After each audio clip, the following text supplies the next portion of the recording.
কিছু কিছু ব্যাপার আছে যেগুলোতে রোজা ভাঙে না, কিন্তু আমাদের মধ্যে ব্যাপক সংশয় তৈরি হয়, কনফিউশন তৈরি হয় যে আসলে কি রোজাটা ভাঙলো কিনা।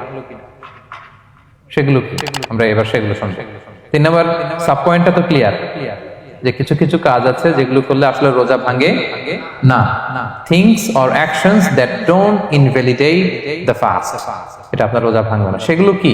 এক নাম্বার হচ্ছে ভুল করে যদি কেউ খায়, যেটা আমাদের আগের পয়েন্টে আমি ক্লিয়ার করে দিয়েছি, অথবা জোর করে যদি কাউকে খাওয়ানো হয় তার রোজা ভাঙবে না, এটা আপনারা ইতিমধ্যে জেনেছেন। একটা হাদিস শুনে সহিহ বুখারী, রাসূল সাল্লাল্লাহু আলাইহি ওয়াসাল্লাম বলেছেন, মান নাসিয়া ওয়া হুয়া সাইম ফাআকালা আও শারিবা, রোজা অবস্থায় কেউ যদি ভুল করে খেয়ে ফেলে, ফালিউতিম্মা সাওমা, সেজন্য তার রোজা পূর্ণ করে। তার রোজা ভেঙে গেছে মনে করে সেজন্য খাওয়া শুরু না করে, সেজন্য রোজা পূর্ণ করে। কারণ ফাইন্নামা আতআমাহুল্লাহু ওয়া সাখা, কারণ আল্লাহই তাকে খাইয়েছে, আল্লাহই তাকে পান করিয়েছে। কিন্তু ভুল করে খেয়ে ফেলছেন, এটা তো আপনার হাতে ছিল না। তাহলে ভুল করে খেলে তার রোজা ভাঙবে না, কাজা কাফারা কিছুই লাগবে না, জাস্ট ইউ কন্টিনিউ ইউ সিয়াম। ওকে। 2 নাম্বার হচ্ছে এটা বিবাহিতদের জন্য, যেহেতু most of the audience are 18+, কোনো অসুবিধা নাই। আর ইসলামে কথাগুলো আসলে বাঁচতে হলে জানতে হবে না। সেটা হচ্ছে আমরা শুনেছি যে বিবাহিতরা ফিজিক্যাল ইন্টারকোর্স যদি করে, দেহ থেকে সিমেন আউট হলে রোজা ভেঙে যায়, কিন্তু স্বাভাবিক মেলামেশার সাথে রোজা ভাঙে না। কিস করা, হাগ করা হাজবেন্ড ওয়াইফের মধ্যে, এই যে সখ্যতা, এই ব্যাপারগুলো যদি দিনের বেলায় ঘটে এতে রোজা ভাঙে না। ব্যাপারটা বুঝতে পেরেছেন না সবাই? একটা দলিল শোনেন। আম্মাজান আয়েশা রাদিয়াল্লাহু তাআলা আনহা বলেন, কানা নবী সাল্লাল্লাহু আলাইহি ওয়াসাল্লাম ইয়াকাব্বিলু ওয়া হুয়া সাইম, রমাদানের রোজা অবস্থায় তিনি আমাদেরকে কিস করতেন, ওয়া ইউবাশিরু, আমাদেরকে হাগ করতেন, ওয়া হুয়া সাইম, রোজা অবস্থায়। এতে রোজার কোনো সমস্যা হতো না, তবে এটা রিকমেন্ডেড না। স্বামী স্ত্রীর একান্ত মেলামেশা দিনের বেলা রিকমেন্ডেড না, কারণ এটা থেকে সে সেক্সুয়ালি এক্সাইটমেন্টের দিকে চলে যেতে পারে, ফলে ভুল করে সে এমন কাজ করে ফেলতে পারে যেটাতে তার রোজাটাই ভেঙে যাবে। আর ইচ্ছা করে রোজা ভাঙলে কি করতে হয়? কাজাও কাফারাও, খবর আছে না? সেজন্য এটা খেয়াল রাখতে হবে। 3 নাম্বার, এটাকে আরবিতে বলে আল ইহতিলাম, ওয়েট ড্রিম, বাংলায় বলে স্বপ্ন দোষ। ঘুমের মধ্যে এমন কিছু দেখলেন ফলে আপনার সিমেন আউট হলো, আপনার রোজা ভাঙবে না, কারণ এটা কি ইচ্ছা করে করছেন আপনি? এটা কার হাতে? আল্লাহর হাতে। এতে রোজা ভাঙে না, শুধু আপনি ঘুম থেকে উঠে ফরজ গোসলটা করে নিলেই হবে। প্রিয় ভাইরা, মুসলিম কমিউনিটির ভাইরা, কথা কি বুঝতে পারতেছেন? আচ্ছা। 4 নাম্বার হচ্ছে ব্লাড টেস্ট। অনেকে বলে যে হুজুর ব্লাড টেস্ট করা যাবে কিনা রমাদানে?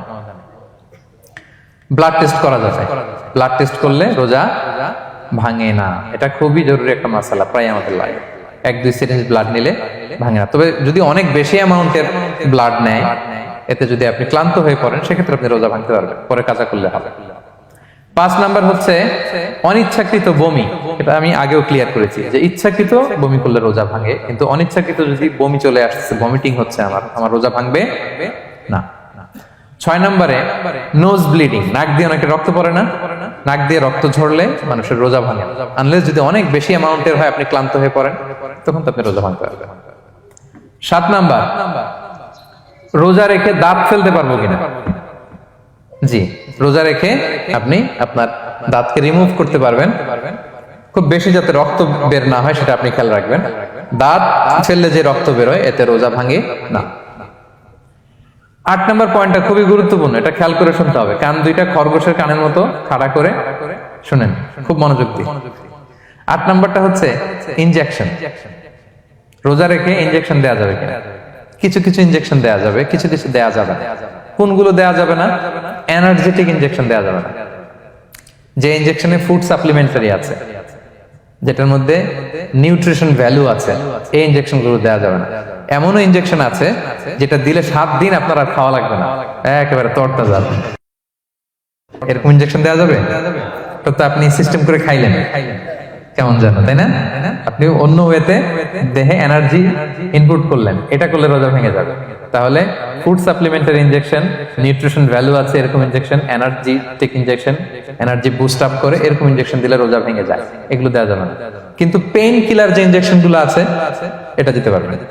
পেইন কিলার ইনজেকশন দিতে পারবেন, অ্যান্টিবায়োটিক ইনজেকশন দিতে পারবেন, অ্যানেস্থেটিক ইনজেকশন দিতে পারবেন, এই জাতীয় মেডিকেশন ইনজেকশন গুলো দিতে পারবেন।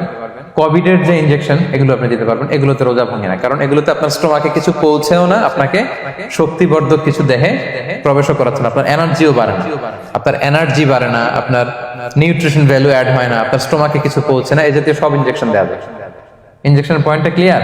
9 নম্বরে কিছু কমন ব্যাপার আছে, এই কমন জিনিসগুলো আমাদের মনের মধ্যে প্রায় প্রশ্ন জাগে যে এগুলো করা যাবে কি যাবে না, এগুলো ক্লিয়ার করি। এর মধ্যে 1 নম্বর হচ্ছে টুথপেস্ট। রোজা রেখে টুথপেস্ট দিয়ে ব্রাশ করা যাবে কিনা, বলেন যাবে কি যাবে না? যাবে, কে কে হাত তুলুন তো দেখি। হ্যাঁ, মাত্র 1 জন, 2 জন, 3 জন, 4 জন, 5 জন, 6 জন, দল ভারী হচ্ছে আস্তে আস্তে। হ্যাঁ, টুথপেস্ট দিয়ে ব্রাশ করা যাবে কি যাবে না? যাবে মাত্র 5 জন, আর যাবে না কয়জন দেখি? যাবে না, অনেকে যাবে না, অনেকে হাত তুলে নেই, ভাবছে কোন জায়গায় হাত তুলে কোন বিপদে পড়ি। চুপচাপ দেখি যে কোনটা জিতে। যাবে না? যাবে না, দল ভারী না? যাবে? এই সুন্দর বলছে, যাবে, কিন্তু না করাই ভালো। হ্যাঁ হ্যাঁ, যাবে। টুথপেস্ট দিয়ে ব্রাশ করলে রোজা ভাঙে না, তবে যদি খুব স্ট্রং টুথপেস্ট হয় এগুলো ব্যবহার না করা ভালো। দিনের বেলায় মেসওয়াক করা ভালো। হ্যাঁ, মেসওয়াক করলে ওইটা সবচেয়ে সেফ।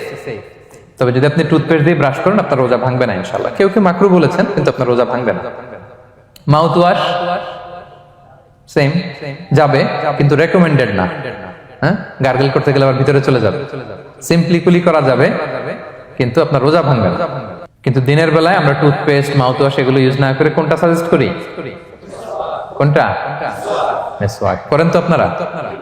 রাসূল সাল্লাল্লাহু আলাইহি ওয়াসাল্লাম বলেছেন, আমার উম্মতের জন্য যদি কষ্ট না হয়ে যেত আমি প্রত্যেক নামাজের আগে মেসওয়াক করা ফরজ করে দিয়ে যেতাম। কষ্ট হয়ে যাবে, পকেট নিয়ে নিয়ে মেসওয়াক ঘুরতে হবে। এবং রাসূল সাল্লাল্লাহু আলাইহি ওয়াসাল্লাম মৃত্যুর আগে ওনার হাতে যে জিনিসটা রেখে উনি শেষ নিঃশ্বাস ত্যাগ করেছেন সেটা হচ্ছে মেসওয়াক। উনি অত্যন্ত অসুস্থ, প্রচন্ড জ্বরে কাতরাচ্ছেন, তখন দেখলেন যে ওনার শ্যালক আব্দুর রহমান রাদিয়াল্লাহু তাআলা আনহু উনি মেসওয়াক করতেছেন, তো উনি ফেল ফেল করে তাকায় আছেন, বলতে পারতেছেন না আমাকে দাও।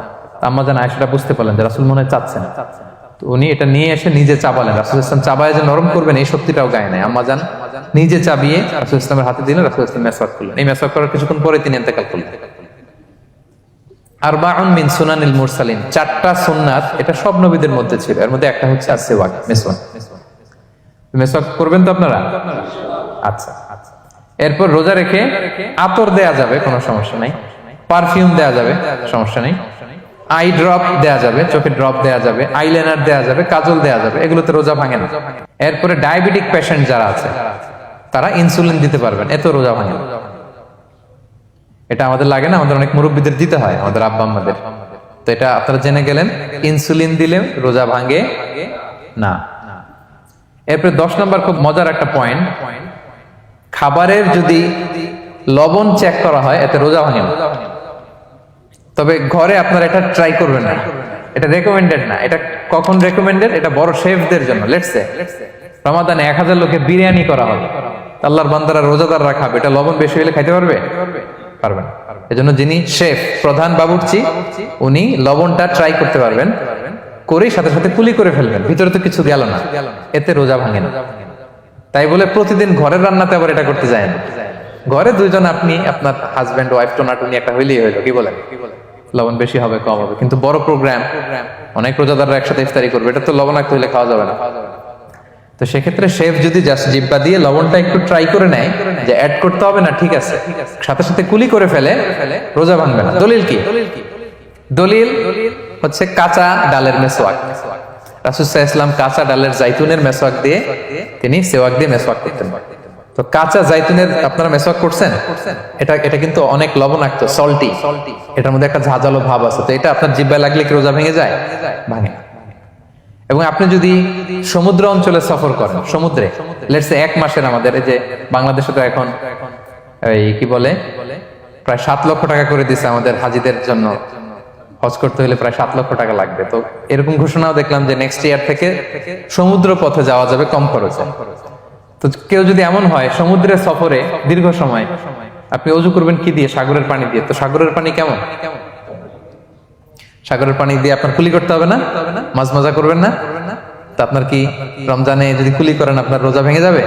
না, ভাঙবে না। তো এ থেকে স্কলাররা দলিল নিয়েছেন যে এরকম জরুরি প্রয়োজন হলে আপনি খাবারের স্বাদটা, লবণটা দেখতে পারবেন, সাথে সাথে কুলি করে ফেলবেন, এতে আপনার রোজা ভাঙবে না ইনশাআল্লাহ বিইذনিল্লাহ। অনেকে প্রশ্ন করে এনজিওগ্রাম করা যাবে কিনা? এনজিওগ্রাম এগুলো করা যায়। এই যে হার্টের পেশেন্টদের জন্য এখান থেকে একটা এই ক্যাথেটার ঢুকায়, যদি এটার মধ্যে ওষুধ লাগানো থাকে তো এটা হার্টের দিকে যায়, এটা স্টোমাকে যায় না, এগুলো করা যাবে। তাহলে এই বিষয়গুলো অলমোস্ট মুত্তাফাক আলাই, মানে সর্বসম্মতিক্রমে এতে আপনার রোজা ভাঙবে না ইনশাআল্লাহ বিইذনিল্লাহ। এই পয়েন্টটা ক্লিয়ার না? ক্লিয়ার। এবার কিছু ডিসপিউটেড মাসআলা আছে, মানে যেগুলোর ব্যাপারে ইখতিলাফ আছে, কোন স্কলারদের মধ্যে ভাঙবে ভাঙবে না, এটা আমি একটু ক্লিয়ার করি। এর মধ্যে এক নম্বর হচ্ছে ইনহেলার। অ্যাজমার পেশেন্ট যারা আছে, অ্যাজমা অনেকের দেয়া লাগে না ইনহেলার? ইনহেলার যদি পাফার ইনহেলার হয়, পাফার ইনহেলার যেটা দিয়ে শুধু বাতাস যায়, অক্সিজেন যায়, এটা রোজা ভাঙে না। এটা কি করে না? রোজা ভাঙে না। পাফার ইনহেলার যেটা দিয়ে অক্সিজেন পাস করে, রোজা ভাঙবে না। কিন্তু যদি ভ্যাপোরাইজেশন হয়, অথবা একটা আছে DPI, dry powder inhaler, punch করলে একটা পাউডার সহ ভিতরে যায়, অ্যাজমাটা কমায় দেয়, ওই পাউডার দিয়ে করলে কিন্তু রোজা ভেঙে যাবে। ভ্যাপোরাইজেশন হলে বা ডিপিআই ইনহেলার হলে আপনার রোজা ভেঙে যাবে। ইনহেলার ক্লিয়ার তো সবার কাছে? আচ্ছা, এরপরে যাই সামনে। সাপোসিটরি বুঝেন তো না? ডুশ বলে, প্রচন্ড জ্বর কমে না, তখন ডাক্তার বলে যে পাই পথে অ্যানাল পিল বলে এগুলাকে, পাই পথে এটাকে ইনপুট দিতে হয়। এই সাপোসিটরি এটা একটা ডিসপিউটেড মাসালা। হানাফি স্কুল অফ থটে রোজা ভেঙে যায়। আমরা যেহেতু বেশিরভাগ হানাফি স্কুল ফলো করি, হানাফি মাযহাব, তো আমরা এটাই সাজেস্ট করি সাপোসিটরি না দেওয়া। তবে অন্যান্য স্কলারদের মতে রোজা ভাঙবে না, বিশেষ করে ইবনে তাইমিয়া আলাইহি রাহমার মতে রোজা ভাঙবে না। এখানে প্রসঙ্গ যেটা হচ্ছে, সাপোসিটরি সাধারণত দিতে হয় ইমার্জেন্সি পিরিয়ডে। কি বলেন?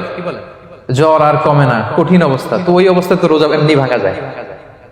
প্রচন্ড অসুস্থ হলে ভাঙা যায় না রোজা? ভাঙা যায়। তো আপনি রোজা ভাঙবেন, পরে কাজা করে ফেলবেন, সাপোসিটরি দিবেন, অসুবিধা নেই। আচ্ছা, এয়ার ড্রপ, কানের যে ড্রপ আছে, এটার মডার্ন স্কলারদের মতে, যে ফিক একাডেমি গুলো আছে, এদের মতে রোজা ভাঙবে না, কিন্তু হানাফি স্কলারদের মতে রোজা ভেঙে যাবে। তো আমরা সাজেস্ট করি এটা আপনি না দেন, আগে পরে দেন। 3 নাম্বার, হার্টের পেশেন্টদের একটা ওষুধ দিতে হয়, এটাকে নাইট্রোগ্লিসারিন ট্যাবলেট বলে, জিহ্বার নিচে দেয়, দেওয়ার সাথে সাথে বডি এটা অ্যাবজর্ব করে ফেলে, ওষুধটা থাকে না জিহ্বার নিচে। জিহ্বার নিচে এটাকে প্লেস করলে সাথে সাথে এটা বডি অ্যাবজর্ব করে, এখানে আবার পাম্প শুরু হয়ে যায়। তো হার্ট অ্যাটাক করলে এটা দেয়। আধুনিক যে ফিক একাডেমি গুলো আছে তাদের মতে রোজা ভাঙবে না, কিন্তু হানাফি স্কুল অফ থটে তাদের মতে যেহেতু সম্ভাবনা আছে কিছু চলে যেতে পারে, যদিও যায় না, হানাফি মাযহাব হচ্ছে খুব ইহতিয়াত অবলম্বন করে, অত্যন্ত বেশি সাবধানতা অবলম্বন করে। কিন্তু মডার্ন ফিক একাডেমি গুলো তাদের মতে হার্ট পেশেন্টদের জন্য নাইট্রোগ্লিসারিন ট্যাবলেট যদি জিহ্বার নিচে রাখেন রোজা ভাঙবে না। হিজামা, কাপিং, হিজামা চিনেন তো? হ্যাঁ, হিজামা করছেন কেউ এখানে? আপনি করছেন, আর কেউ? অনেকে করছে দেখি, মাশাআল্লাহ। এটা এখন অনেক পপুলার হচ্ছে, রাসূল সাল্লাল্লাহু আলাইহি ওয়াসাল্লাম কিন্তু করতেন। এখন দেখবেন যে অনেক বড় বড় সেলিব্রিটিরা, অ্যাথলেটরাও করে। এরকম কাপিং এর টিউব আছে, পিঠে একটু কেটে ওটাকে লাগায় দেয়, আস্তে করে এই রক্তগুলো বের করে ফেলে, ব্যথা ট্যাথা, পেইন টেন এগুলো কমে যায়। এখন কিন্তু এটার অনেক প্রচলন পেয়েছে। হানাফি স্কুল অফ থটে হিজামাতে রোজা ভাঙে না, অন্যান্য স্কুল অফ থটে ভাঙে। তো হিজামা তো ইমার্জেন্সি কিছু না, আমার দিনের বেলায় কেন রমজান মাসে হিজামা করা লাগবে, আমি ইফতারের পরে হিজামা করলাম। আচ্ছা, ব্লাড ডোনেশন করলে রোজা ভাঙবে কিনা? এক ব্যাগ যে রক্ত নেয়, ভাঙবে কিনা? হাম্বলি মাযহাব অনুযায়ী ভেঙে যায়, হানাফি মাযহাব অনুযায়ী ভাঙে না। আমরা হানাফি স্কুল ফলো করি, সো আপনি ব্লাড ডোনেট করতে পারবেন, ভাঙবে না। তবে অনেক ব্লাড ডোনেট করার কারণে যদি আপনি অসুস্থ হয়ে যান, দুর্বল, ওই অসুস্থতার কারণে আপনি ভাঙতে পারবেন। তবে এটা রেকমেন্ডেড, যদি ব্লাডের কারণে মুমূর্ষু রোগীর জীবন যায় অবস্থা, তখন অবশ্যই আপনি ব্লাড ডোনেশন করবেন, যাতে করে একজন মুমূর্ষু রোগী জীবন ফিরে পায়। তো এই পয়েন্টটা তো ক্লিয়ার না সবার? তো এই ছিল সম্মানিত সুধী কিছু মৌলিক বিষয় যেগুলো করলে আমাদের রোজা ভাঙে না। Be a part of our vision. Do listen and share the khair.